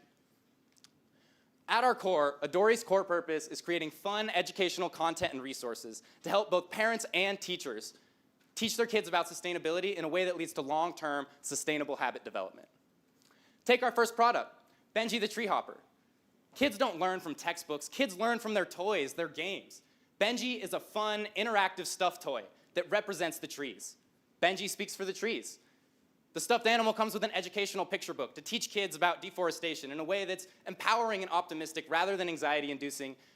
And of course, it comes with a learning roadmap to actually give those kids opportunities to get outside and have fun in a safe and meaningful way. And of course, all of our products are made with 100% organic materials and are completely biodegradable. And we don't plan on stopping at Benji the Tree Hopper. We could have tons of more characters, like Flo the Ocean Dweller, who will teach the kids about ocean conservation, and Gibo the Puffball, who will teach kids about climate change. And we can have way more products, too. Adori is not a stuffed animal in a book company. We're an ecosystem of educational resources and a movement of getting kids outside, loving, and appreciating the planet again. We currently plan on selling to 3 different parties, starting with directly to families, a combination of our book, our stuffed animal, and our learning roadmap. We currently have partnerships with schools to sell our curriculum and our learning framework, and we also partner with nonprofits local to Boston to give young kids hands-on opportunities to engage with community service. We've partnered with the Urban Gardening Initiative, the Coastal Zone Land Management of Massachusetts, and the Born Global Foundation. We've partnered with the Boston Outdoor Preschool Network to give these kids learning opportunities, and we've had some amazing traction getting kids to really value the environment. I ran out of time, so I can't introduce my amazing team, but I'll end by saying, at Adori, we believe that building a more sustainable future for the next generation starts with teaching them how to build a more sustainable future for themselves. So invest in Adori and help us change the world one story at a time.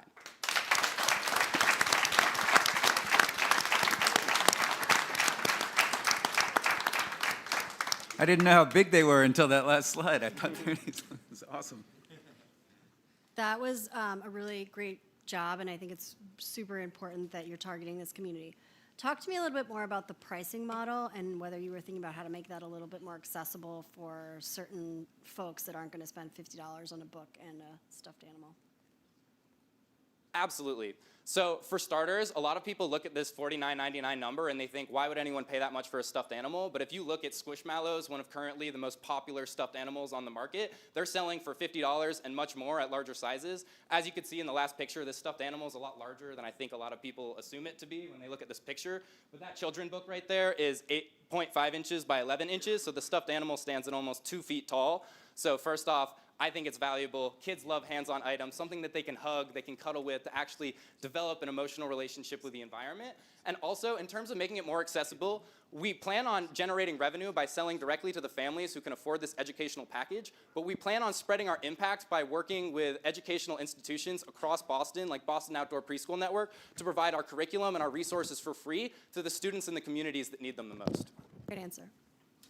For schools and communities that want to teach such content, where do they get it today? Is there anything out there? Are you the only game in town for this? So there's absolutely resources out there for environmental education, and I would say that the main problem is that there's a gap between how educational they are and how engaging there are. There's tons of resources out there, both online and curriculum and textbooks that they're selling to schools, but something that I've identified is that kids need to learn about this type of stuff at a really early age for it to impact their behaviors. And right now, most of these educational companies are targeting middle schoolers and elementary schoolers when people have already developed their values, their biases, and their behaviors, and there's not a lot out there for preschoolers. So there is a movement to create more outdoor preschools in the US. I think in 2010, there was only one outdoor preschool in the US, and there's now over 1,200 outdoor preschools. For those who don't know, it's exactly what it sounds like. Instead of sending your kid to a classroom, you send them to like a public park to hang out all day. I work at Boston Outdoor Preschool Network. It's great. Not every parent can afford to send their kid or has the time or accessibility to get their kid to an outdoor preschool, which is why we've created a package that they can play with at home. Do you think about becoming a public benefit corporation or something like that? Or? Absolutely. So long term, I see myself generating my revenue through becoming the Sesame Street for sustainability, having a children's brand where characters are recognizable and loved by children across the country, and then having a nonprofit subsidiary where I can actually donate my resources to the schools that need them to make sure that every kid across our nation has access to environmental education that leads to long-term sustainable habit development. Thank you.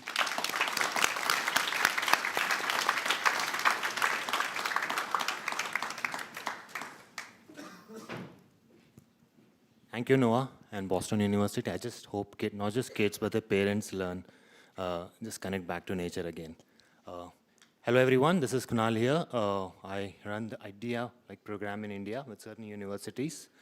So one of the partner universities, Geetham, conducts an annual competition called Smart Idea-Thon. So we have the winner of that competition 2023. It's a national competition in India, by the way, student level.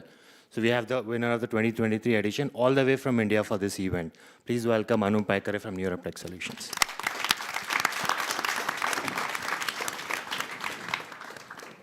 How many of you love your mother? Please raise your hand.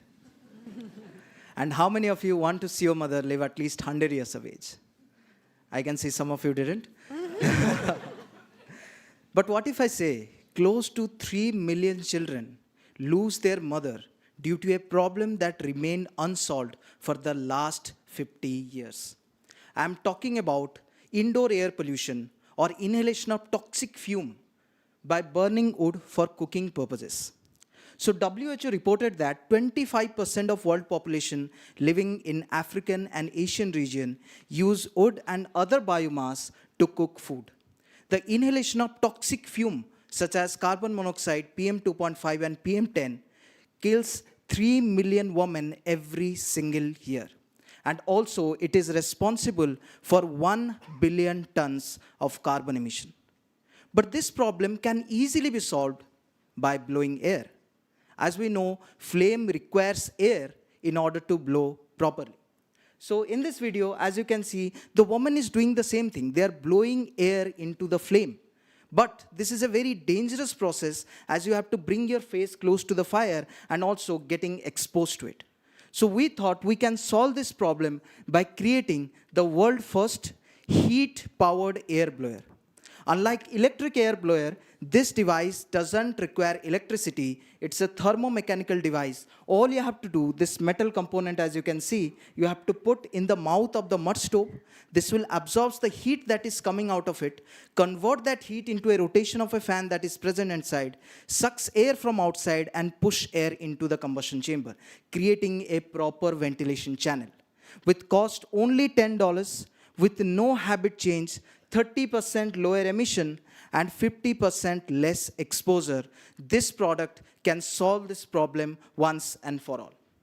Now coming to the traction in the last 10 months, this is a patented product, patented in India, We have already received government support of 2,000 square feet of manufacturing facilities with subsidized manufacturing.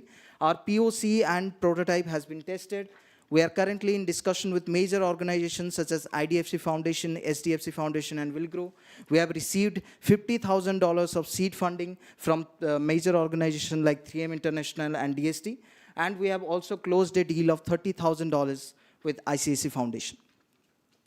Indoor air pollution kills more people than HIV, malaria, and tuberculosis combined. And I believe our solution can solve this problem once and for all. Thank you so much for your patient hearing. I'm open to any questions, sir.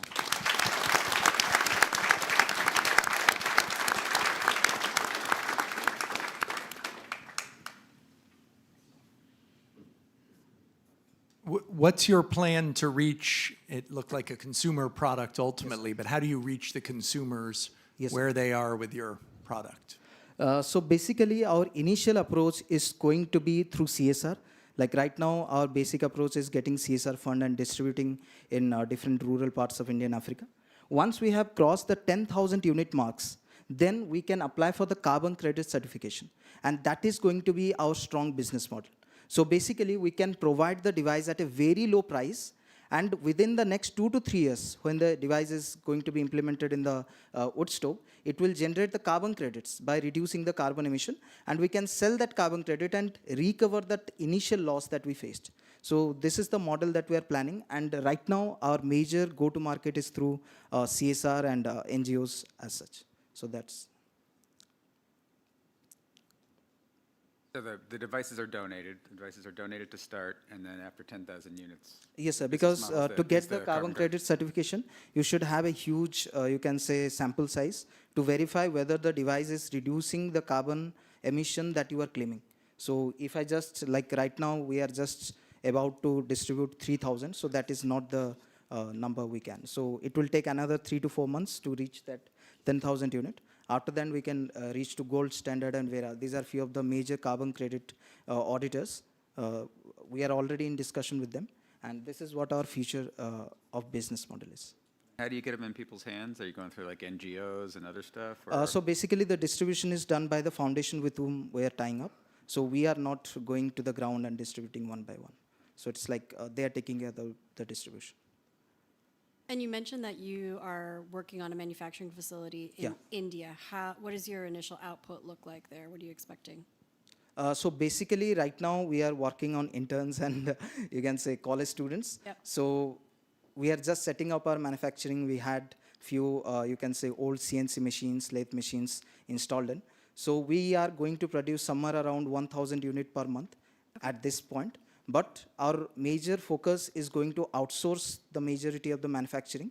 And once we are self-sufficient, once we have that capital to spend on manufacturing, to spend our, expand our manufacturing unit even further, we will be doing it in-house. So right now, we are doing part of it in-house and part of it outsourcing.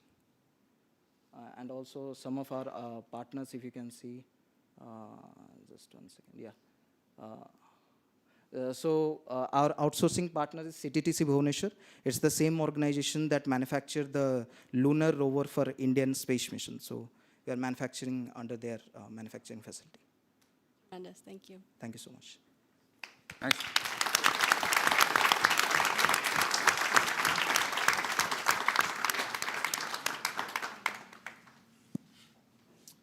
Thank you, Geetam, for the great presentation. I wanted to firstly just congratulate all of the pictures that went today. As a human, it's beautiful to see people from different backgrounds come together to solve issues, not only nationally, but globally.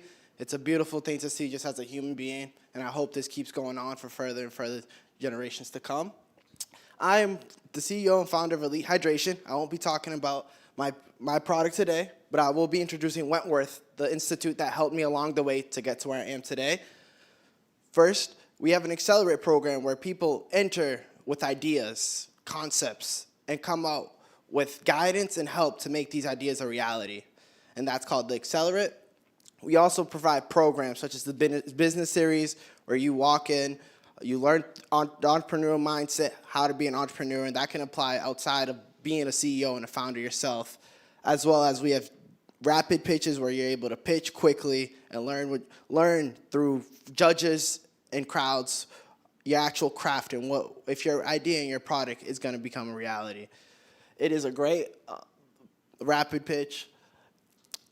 The ACE Co-op is an amazing experience. You get to work as a full-time student, doing your own product, making your own thing, as well as getting a check from the school to help you along the way.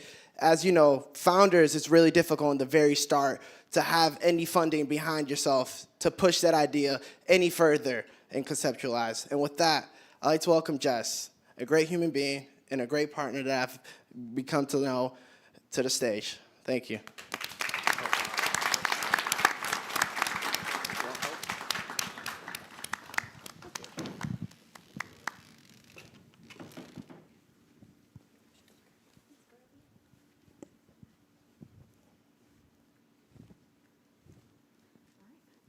Hello, everybody. My name is Jessica Woyton, and I am CEO and co-founder of WTG Biotech. And I'm here today because it is my passion and purpose to redesign recovery.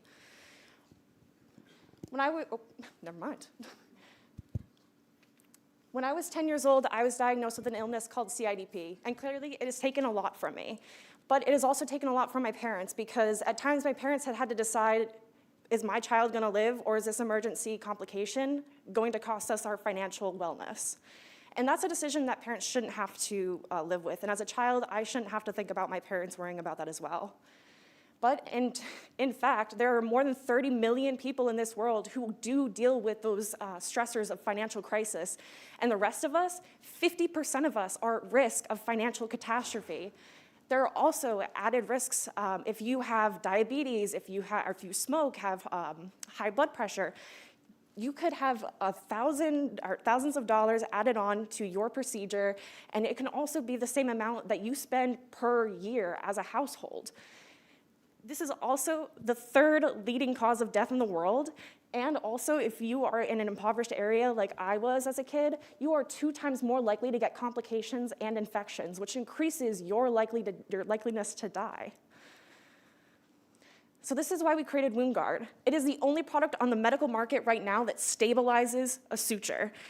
When you go undergo a surgery, you can undergo complications, and you need this to protect yourselves from reopening the wound and creating a chronic wound. So we stabilize the wounds. We're also able to be worn for 10 days or longer. We use optimal materials that are flexible and durable and eco-friendly, which is also really not seen in the medical world. And our novel shape is also patented. We're used for C-sections, appendectomies, veterinarian purposes, back surgeries, and even small laparoscopic incisions, which are becoming more popular. Like I said, our product lasts for up to 2 weeks, which other wound devices that just close the device don't last very long at all. We have tape as one of our competitors. We also don't touch the wound, so instead of putting on a Band-Aid and then ripping off all the progress your body made, we keep it still and we protect it. We also heal wounds faster, but we heal wounds better and faster at every single stage of healing. And just the US healthcare market alone, we have a total estimated serviceable obtainable market of $23.8 billion, and these are just 4 categories alone. Our company has gone through, or was chosen to go through, our college's Accelerator, not once, but twice. And we've also gone through a bunch of competitions that have gotten us a lot of funding and scholarship opportunities, which were fantastic. And here I have 2 co-founders who are unfortunately not here tonight because we're students still. And we also have an amazing core board of advisors. And if you would like to become an advisor or an investor, please let us know and help us redesign recovery. Thank you.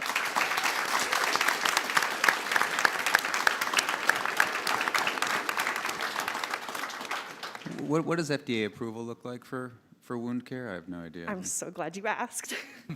I heard you talk about regulations earlier, and I was like, awesome. So our product has not very much to go through with the FDA. We have no 510K, no PMA, pre-market approval, or pre-market notification. And we also just need to sterilize. Our adhesive is biocompatible, which is amazing. And so we just have to do a couple of tests, but it's bare minimum. We have to do the same FDA approvals as a Band-Aid. So it's very simple, and for the small amount of money it will take to get us through the clinical trials and the FDA regulations, it is incredible the expansive impact that we will have. It costs billions, maybe trillions of dollars for drug companies to develop these medicines for people who have complicated rare illnesses, and they're really expensive, but our product is very cheap, accessible, and it doesn't cost very much to get it to market. Do you have one you could show us? Yes, I do in my lap that I dropped on the floor. How did you know? So the materials that we use, we 3D printed this in our own dorms because we're students, that's what we do. This is thermoplastic polyurethane and polylactic acid, which are both recyclable, and the polylactic acid is corn-based. So not only is it flexible and durable, it's also eco-friendly, which we chose these materials because I'm like, I love being a biomedical engineer, but I hate adding to the waste. And as a chronic patient, I do infusions almost weekly. I add so much waste, and this will eliminate the need for replacing those wound dressings over and over and over again because they fall off, the tape falls off. This will keep them still and put competitors, they're more like, we're an accessory to 3M and wound dressings, we'll keep them stable. Your customer is hospitals or physicians' offices. This isn't something I buy at CVS, I'd say. Yes, so we actually have multiple different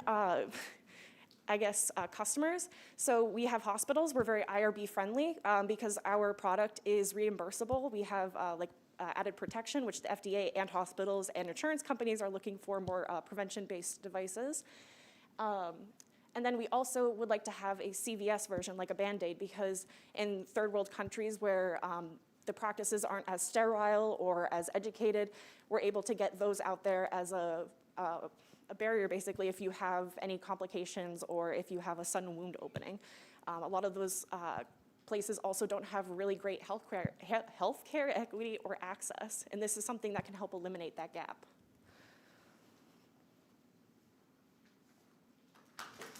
Thank you so much.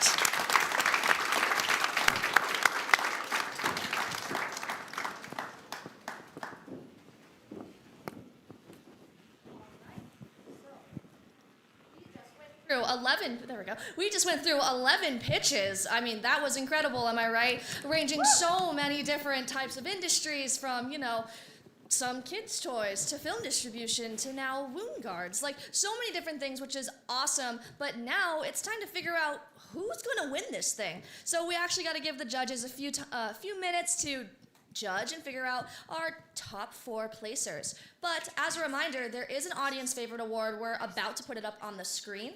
It's in a few slides. We'll have that out. But the judges should be deliberating for about 10 minutes.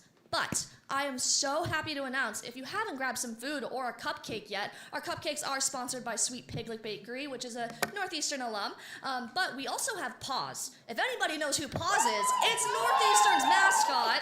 Yeah, and Paws is ready to meet you, also take pictures with you. So please, come in, Paws. Come in, Paws. Yeah. Yeah, give Paws some high fives, am I right? Yeah, thank you. Yeah, Paws is going to be here for some pictures as well while our judges deliberate. So please grab some food. We'll also let you vote super quickly. Make sure that you also put your favorite venture and also the university that you're representing. Or maybe you just want to put a different university. That's okay too.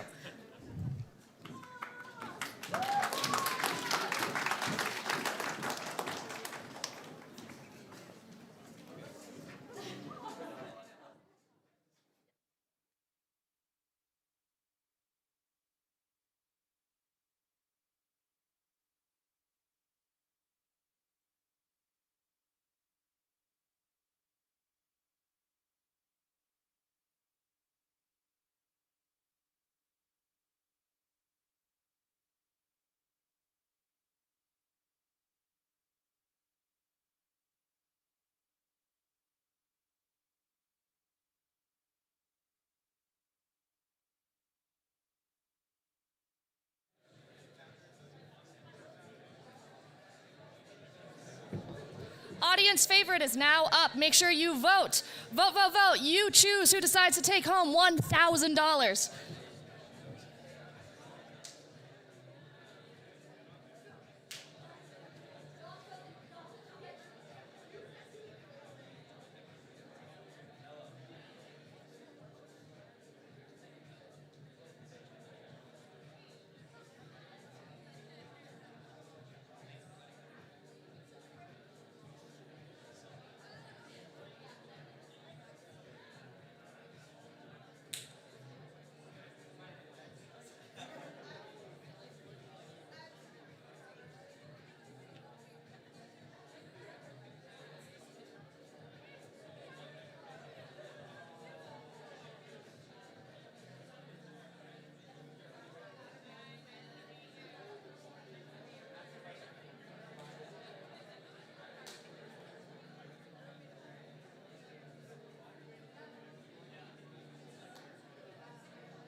All right. Oh, hello. Can I turn this on? Hello? Hello? Hello? Hello? You're right. You're right. Thank you. That was. Oh.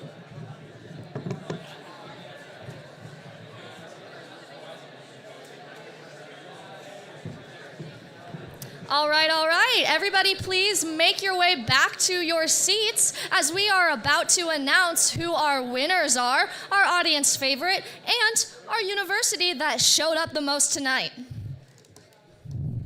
Oh, well, it's okay. We'll take our time. You'll also have time to network after the event, I promise, because we are a little bit ahead of schedule. Yeah, give it up for being on time, everybody. That is such a rare occurrence for large events. So I guess we'll still wait. Well, yeah, we can. I got all the night here. No, I'm kidding. Yeah.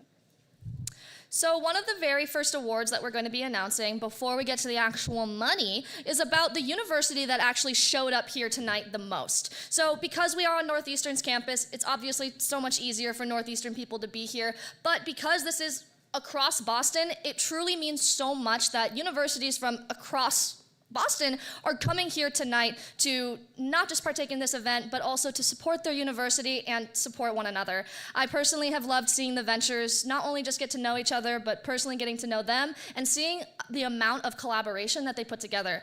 I swear almost every single time that someone walked off the stage, people were saying, "Great job, that was such a good pitch." And considering that startups can be very daunting for so many people, I just really find it so touching that these founders are collaborating with one another and instead of being competitive, are being collaborative. And that is so important, especially when it comes to pursuing our goals and our dreams and our confidence. So that being said, our university representative, AKA the university who showed up tonight the most, should we do a little drum roll? Who was it? Yeah, a little drum roll, please. All right, give it up to Bentley University. Yeah, we have a trophy for you. We have a university representative. This is, okay, the Venture's gonna accept it. Well, you can accept it. The Venture can accept it by all means. Please do. Bentley! Yeah! Let's go!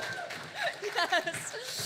As a reminder, that is not necessarily a monetary cash award, but so sorry, Finn, but IDEA will actually be helping support the entrepreneurship club from Bentley University through whatever means that might be, whether that be collaborating in an event and helping out with catering or decorations or even attendees, or maybe giving them some type of speaker and microphone situation so you can walk around and give your events without having to strain your voice. So I'm super excited to also say that we have trophies for the 4 different winners, but I'm going to hand it over to Rick over here, who is our Director of Venture Advisors here at IDEA, and he's going to announce the Audience Favorite Award.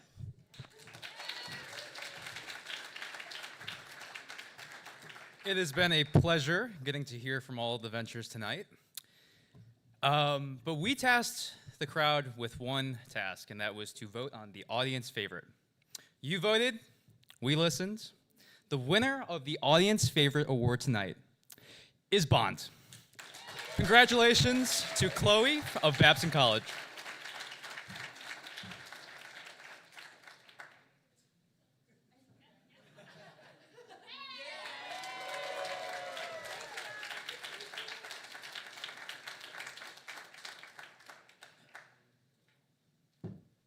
Thank you so much, Rick, and congratulations to Bond for being all of your favorites here tonight. I definitely hope that we get some more virtual environments back up and running. So, just as a reminder to the audience, we do have 4, they're not first, second, third, and fourth place. This is just a decision made by the judges. Some might have equal chances of getting the same amount of money. This is just a representation of the best 4 ventures that they wanted to support in the monetary award tonight. So, in fourth place, receiving $1,250, we have Neurup. Come up here and receive your trophy.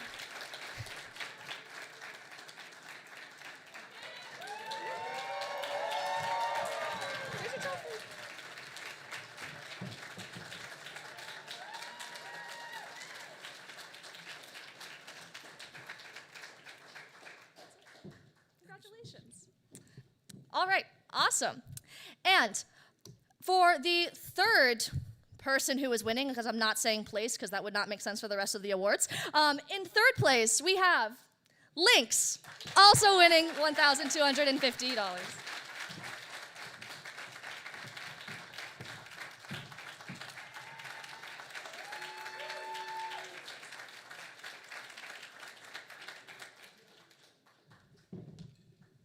All right, congratulations. I hope that those money amounts change your venture's life. All right, and for the third person now, but receiving the second most amount of money is Vitality. $2,500.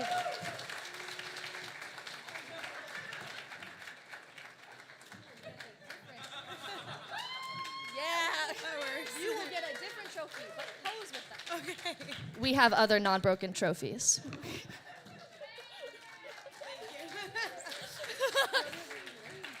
Yeah. Well, due to those technical difficulties, we'll have this be the posing trophy, anyways, for the next venture. But give it up for the venture who has won the most amount of money. I am super thrilled to announce that tonight, your very first Pitch-A-Thon, the BEANPOT of Ventures, winner, Woundguard.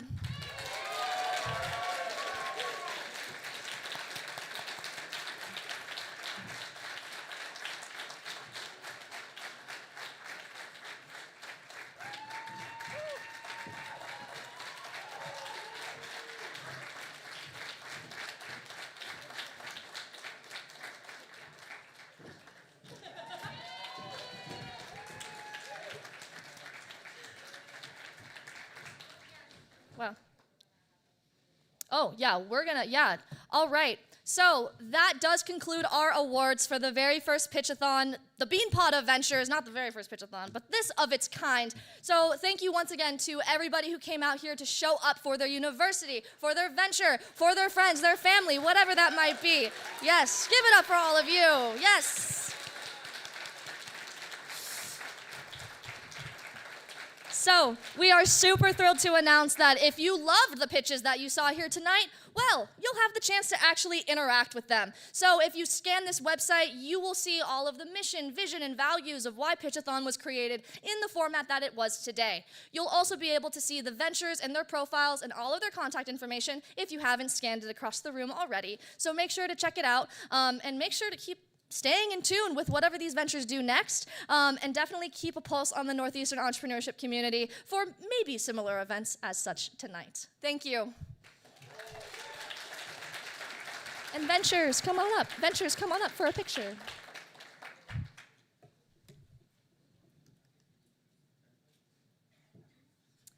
Let's do venture. Do you want to do just the winners or venture? Yes. A lot of logistics for events.